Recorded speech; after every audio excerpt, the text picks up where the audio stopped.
उठो मेरे राजाओं, आज भी सूरज निकला है। देखो कितनी सुंदर सुबह है। माँ यहाँ है। माँ कहीं नहीं गई। तुम्हें कुछ नहीं होगा। माँ है ना? उसी पेड़ की एक टूटी फूटी डाल पर अकेला रहता था कालू कौआ। कालू का कोई परिवार नहीं था। माँ बचपन में छोड़ गई थी। बाप का कभी पता नहीं था। वो अकेला पला, अकेला बड़ा हुआ और अकेलेपन ने उसे करवा बना दिया था। सो जा मेरे लाल, सो जा, माँ की गोदी में छाँव में सो जा, आंखें बंद कर सपने ले जा, दुनिया की फिक्र नहीं, माँ है यहाँ। किसने सुनाई होगी मुझे लोरी? किसने सहलाया होगा मुझे रात को? शायद किसी ने नहीं। एक दिन सुबह रानो दाना लाने गई। लौटते वक्त उसकी चोंच में इतने दाने थे कि वो ठीक से उड़ नहीं पा रही थी। डाल पर उतरते वक्त वो लड़खड़ाई और सारे दाने नीचे गिर गए। ओह नहीं, इतनी मेहनत से लाई थी और अब अंडे भी अकेले हैं। ऊपर जाऊं भी तो कैसे? तभी कालू की नजर पड़ी। उसने एक पल सोचा, फिर बिना कुछ कहे नीचे उड़ा, दाने इकट्ठे किए और रानो के घोंसले के पास रख दिए। तुम कालू, तुमने ये किया? दाने पड़े थे, मैंने रख दिए। कोई बड़ी बात नहीं। शुक्रिया कालू। शुक्रिया मत करो, मुझे पसंद नहीं।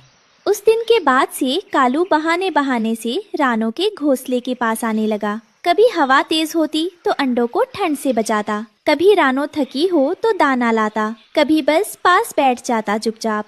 कालू, तुम्हारा परिवार कहाँ है? नहीं है। माँ बचपन में चली गई। बाप का पता नहीं था कभी। अकेला पला, अकेले ही रहा। कालू, अकेलापन कभी दोस्त नहीं होता। वो बस इतना लंबे समय तक रहता है कि हम उसे दोस्त समझ लेते हैं। मेरे पति भी नहीं हैं, तूफान में खो गए। पर मैं अकेली नहीं हूँ क्योंकि मेरे 3 बच्चे आने वाले हैं और जब वो आएंगे तो मैं उनके लिए माँ भी होंगी, बाप भी। तुम बहुत हिम्मत वाली हो रानो। धीरे धीरे कालू उस घोंसले का हिस्सा बनता गया। रानो ने एक दिन कह दिया, कालू, तुम्हारी वो टूटी डाल पर क्यों रहते हो? यहाँ इस डाल के दूसरे हिस्से पर जगह है, रहो यहीं पास में। रानो, अगर मैं पास रहूंगा तो लोग बातें करेंगे। लोग हमेशा बातें करते हैं, पर जब रात को ठंड लगती है तो लोग नहीं आते। जो पास होता है वही आता है, रहो यहाँ। एक रात रानो जाग गई। उसने देखा कालू अपनी डाल पर बैठा है, पर सो नहीं रहा, बस अंधेरे को देख रहा था। कालू, क्या सोच रहे हो? रानो, जब तुम्हारे बच्चे आएंगे और बड़े होंगे और तुमसे पूछेंगे कि माँ, वो काला कौवा कौन है, तो तुम क्या कहोगी? सच कहूंगी, यही कि वो कालू है, जो अकेला था, जिसका कोई नहीं था, पर जिसने हमारे घर को अपना घर माना, जिसने बिन मांगे मदद की, जो हमारे परिवार का हिस्सा है। परिवार? हाँ कालू, परिवार। खून से नहीं, दिल से। कालू कुछ नहीं बोला, पर उस रात पहली बार वो गहरी नींद सोया। 3 हफ्ते बाद एक सुबह घोंसले से हल्की हल्की आवाजें आने लगी। तक तक तक। कालू, कालू, जल्दी आओ, अंडे फूट रहे हैं। दोनों घोंसले के पास बैठ गए, सांस रोककर। टक टक और फिर ची ची। मेरा बच्चा, मेरा पहला बच्चा। फिर दूसरा, फिर तीसरा। तीनों बाहर आ गए, छोटे, मुलायम, कांपते हुए। रानो, ये तो बहुत प्यारे हैं। हाँ, और ये तुम्हारे भी हैं। रानो ने तीनों के नाम रखे। पहला कुकू, अपने पति की याद में। दूसरा शांत बच्चा मुन्नू और तीसरी चंचल बच्ची गुड़िया। कुकू, मुन्नू, गुड़िया, तुम तीनों मेरी दुनिया हो और आज से तुम्हारे साथ है माँ और कालू चाचा। जी, कालू चाचा? हाँ बेटा, कालू चाचा। वो दिन कालू को जिंदगी भर याद रहा। पहली बार किसी ने उसे चाचा कहा था। पहली बार वो किसी के परिवार का हिस्सा था। अब घोंसले में रौनक आ गई। रानो और कालू ने आपस में काम बांट लिया। मैं दाना लाऊंगी, तुम बच्चों के पास रहो। ठीक है। पर बच्चों के साथ रहना इतना आसान नहीं था। चाचा चाचा, उड़ो ना, मुझे उड़ना सिखाओ। अभी नहीं, तुम अभी बहुत छोटी हो। नहीं, मैं बड़ी हूँ। चाचा बेकार है। ये बच्ची मुझे पागल कर देगी। एक दिन बड़ा बेटा कुकू कालू के पास आया। चाचा, आप हमारे असली परिवार में नहीं हो ना, आप कौवे हो, हम चिड़िया हैं।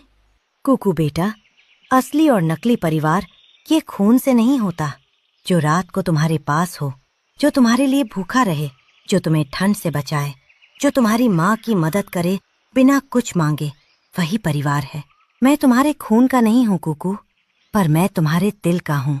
अगर ये काफी नहीं है तो बताओ। काफी है चाचा। एक दिन बड़ी मुसीबत आई। गुड़िया जो हमेशा शैतानियां करती थी, उड़ने की कोशिश में घोंसले से बहुत दूर चली गई। उसके छोटे पंख थक गए और वो नीचे जंगल के घने हिस्से में गिर गई। रानो को पता चला तो उसकी सांस उखड़ गई। कालू, गुड़िया नहीं है, गुड़िया कहाँ गई? तुम यहाँ रहो कुकू, मुन्नू को संभालो, मैं ढूंढता हूँ। पर कालू, जंगल के उस हिस्से में बिल्लियां हैं, सांप हैं। मुझे पता है, पर गुड़िया वहाँ है और मैं उसे ले आऊंगा। कालू जंगल में घुस गया। उसने काव काव करते हुए हर जगह आवाज लगाई। झाड़ियों में देखा, पत्तों के नीचे देखा। आधे घंटे बाद एक घनी झाड़ी में उसे गुड़िया मिली। वो डर कर सिकुड़ी हुई थी। पास ही एक बिल्ली छुप कर देख रही थी। कालू ने बिल्ली पर इतनी जोर से झपट्टा मारा और काव काव किया कि बिल्ली भाग गई। गुड़िया बेटा, ठीक हो? चाचा, मुझे डर लग रहा था। मैं सोच रही थी चाचा आएंगे, चाचा जरूर आएंगे। आ गया ना बेटा, चाचा आ गया। अब डरो मत, चलो घर चलते हैं। जब कालू गुड़िया को लेकर वापस आया, रानो दौड़ कर आई, गुड़िया को गले लगाया, रोई। फिर कालू की तरफ देखा। कालू, मैं तुम्हारी बहुत शुक्रगुजार हूँ कालू। रानो, मुझे शुक्रिया मत दो। मैंने वो किया जो करना था, जो परिवार करता है। उस दिन से किसी को कहना नहीं पड़ा। सब समझ गए कालू इस घर का हिस्सा था, बराबर का हिस्सा। दूर घर से बाकी पक्षी देख रहे थे। देखो कालू, कितना बदल गया। प्यार आदमी को और पक्षी को बदल देता है। हफ्ते गुजरे, बच्चे बड़े होने लगे। उड़ना सीखने का वक्त आ गया। रानो ने सबको एक लाइन में खड़ा किया। आज तुम तीनों पहली बार असली उड़ान भरोगे। डरना नहीं, माँ नीचे है, चाचा नीचे है। मैं पहले जाऊंगा। कुकू ने पंख फैलाए और उड़ा। थोड़ा डगमगाया पर उड़ा। माँ, माँ, मैं उड़ रहा हूँ। शाबाश बेटा, शाबाश। फिर मुन्नू उड़ा, शांति से, धीरे धीरे पर सुंदर तरीके से। और फिर गुड़िया, उसने आंखें बंद की, गहरी सांस ली। चाचा, देखो मुझे, मैं उड़ रही हूँ, मैं उड़ रही हूँ।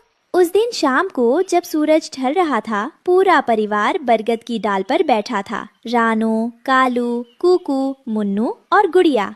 चाचा, क्या हम हमेशा साथ रहेंगे? हमेशा। चाचा, आपको कभी अकेलापन नहीं लगेगा अब? कुकू बेटा, पहले रात बहुत लंबी लगती थी, अंधेरा डराता था। पर अब जब तुम तीनों हो, जब तुम्हारी माँ है, तो रात छोटी, सुबह जल्दी आती है और अंधेरा डराता नहीं। परिवार होता है ना, तो अंधेरा भी रोशन लगता है।